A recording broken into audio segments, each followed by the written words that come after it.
I looked in my diary this morning and I noticed that it was my grandson's birthday coming up, and I thought, oh, I must get him a present.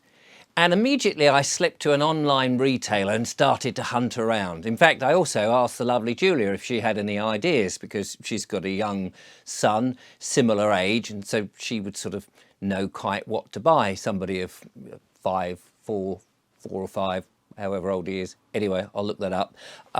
And I started to peer through all these things and I thought, oh, isn't this easy? Isn't this a bit simple? It's kind of very, very lazy, isn't it? We've become, it's almost like it's a non-thing. In the old days, you had to go down the town and had to rummage through the shops and you'd think, oh, what about this? Is this sensible? And if you go back even further, people used to make things. They'd actually make things for their kids.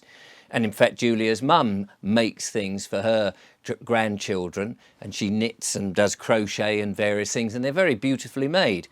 But most people, I would imagine, these days just go, oh yes, tick-a-tick-a-tick-a-tick, send to this address, bang, and it's done.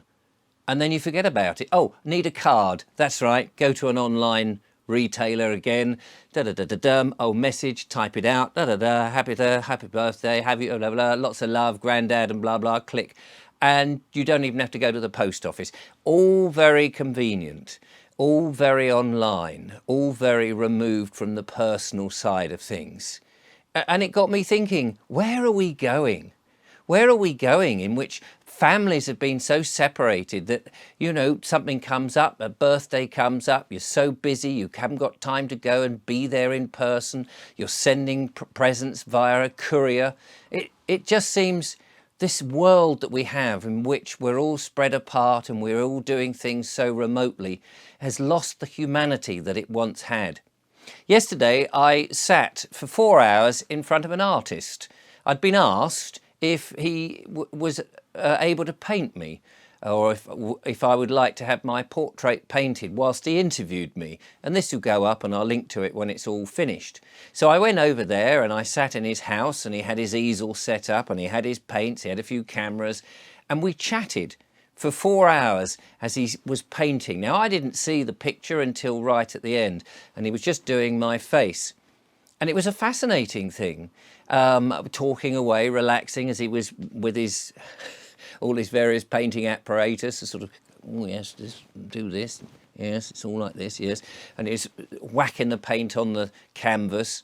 And we were waffling about this, that and the other, and he was interviewing me. And then at the end, I was really nervous to see the picture.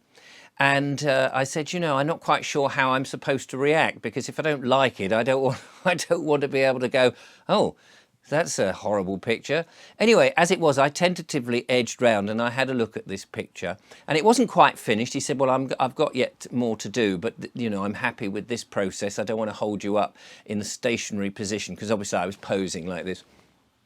Well, not quite like that. And I was very impressed. I have to say, it did look like me. And it was very well done. And I was like, wow. But what got me was it was so personal.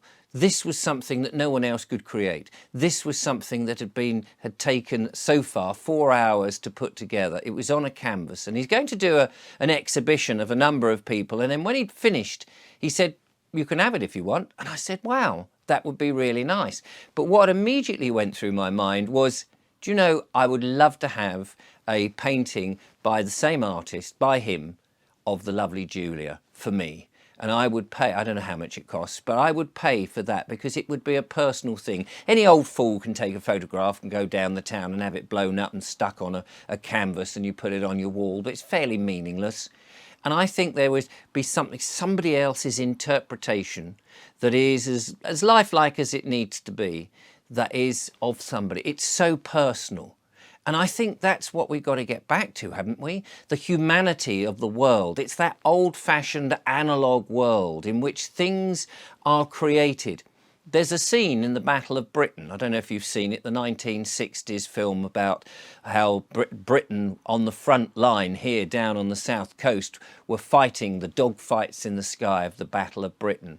And there's a scene in which one of the RAF pilots goes back and finds his son. they've all been, the Blitz is going on, and they're all barricaded in a church hall.